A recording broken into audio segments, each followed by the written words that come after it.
Hello, my friends. All right, today we're on chapter 10 called Throwing the Hammer, and I just went to the table of contents to check how many chapters there are altogether, and there's 21 chapters. So we'll be reading part 1 of chapter 10. These chapters are getting pretty long, and I believe when I just counted them, there was about 15 pages. Some of them are short pages like this, but it's a pretty long chapter, so I think I'm going to split it into 2 parts so that we don't rush through it. All right, so Chapter 10, Throwing the Hammer. The nice thing about Matilda was that if you had met her casually and talked to her, you would have thought she was a perfectly normal 5.5-year-old child. She displayed almost no outward signs of her brilliance, and she never showed off. This is a very sensible and quiet little girl, you would have said to yourself. And unless for some reason you had started a discussion with her about literature or mathematics, you would never have known the extent of her brain power. It was therefore easy for Matilda to make friends with other children. All those in her class liked her. They knew, of course, that she was clever, because they had heard her being questioned by Miss Honey on the first day of term, and they knew also that she was allowed to sit quietly with a book during lessons and not pay attention to the teacher. But children of their age do not search deeply for reasons. They are far too wrapped up in their own small struggles to worry over much about what others are doing and why. Among Matilda's newfound friends was the girl called Lavender. Right from the first day of term, the two of them started wandering around together during their morning break and in their lunch hour. Lavender was exceptionally small for her age, a skinny little nymph with deep brown eyes and dark hair that was cut in a fringe across her forehead. Matilda liked her because she was gutsy and adventurous. She liked Matilda for exactly the same reasons. Before the first week of term was up, awesome tales about the headmistress, Miss Trunchbull, began to filter through to the newcomers.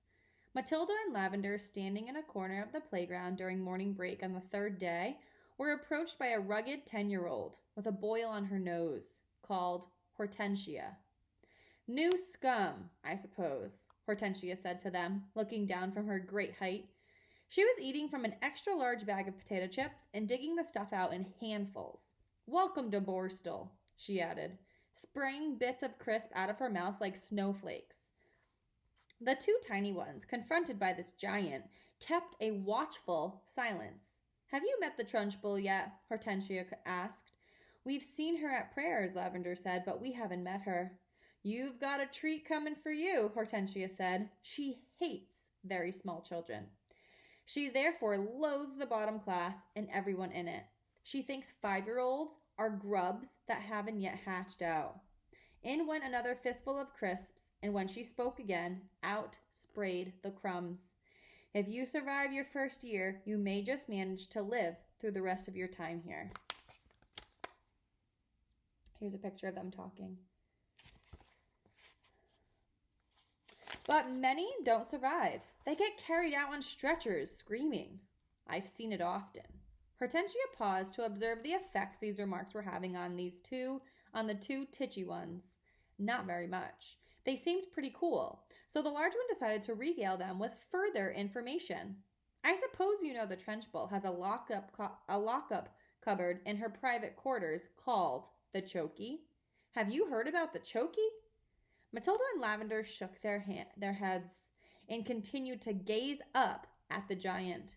Being very small, they were inclined to mistrust any creature that was larger than they were, especially senior girls. "The Chokey," Hortensia went on, "is a very tall but very narrow cupboard. The floor is only 10 inches square, so you can't sit down or squat in it. You have to stand, and 3 of the walls are made of cement, with bits of broken glass sticking out all over, so you can't lean against them. You have to stand more or less at attention all the time when you get locked up in there. It's terrible." "Can't you lean against the door?" Matilda asked. "Don't be daft," Hortensia said. "The door's got thousands of sharp, spiky nails sticking out of it. They've been hammered through from the outside, probably by the Trunchbull herself." "Have you ever been in there?" Lavender asked. "The first term, I was in there 6 times, Hortensia said. "Twice for a whole day, and the other times for 2 hours each. but 2 hours is quite bad enough. It's pitch dark, and you have to stand dead straight, and if you wobble at all, you get spiked either by the glass on the walls or the nails on the door. Why were you put in? Matilda asked. What had you done?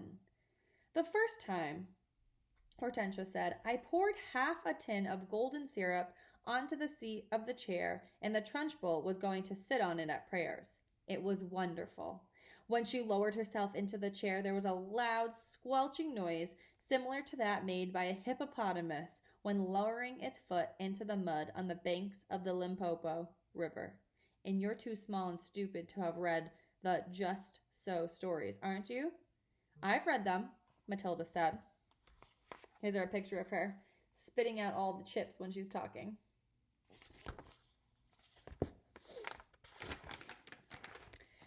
You're a liar, Hortensia said. You can't even read yet. But no matter. So when the Trunchbull sat down on the golden syrup, the squelch was beautiful. And when she jumped up again, the chair sort of stuck to the seat of those awful green breeches she wears and came up with her for a few seconds until the thick syrup slowly came unstuck. Then she clasped her hands to the seat of her breeches and both hands got covered in the muck. You should have seen her bellow. But how did she know it was you? Lavender asked. A little squirt named Ollie Bogwhistle sneaked on me, Hortensia said. I knocked out his front teeth. And the Trunchbull put you in the chokey for a whole day? Matilda asked, gulping. All day long, Hortensia said. I was off my rocker when she let me out. I was babbling like an idiot. What were the other things you did to get put in the chokey? Lavender asked. Oh, I can't remember them all now, Hortensia said. She spoke with the air of an old warrior who had been in so many battles that bravery has become commonplace. It's all so long ago, she added, stuffing more crisps into her mouth. Ah, yes, I can remember one. Here's what happened.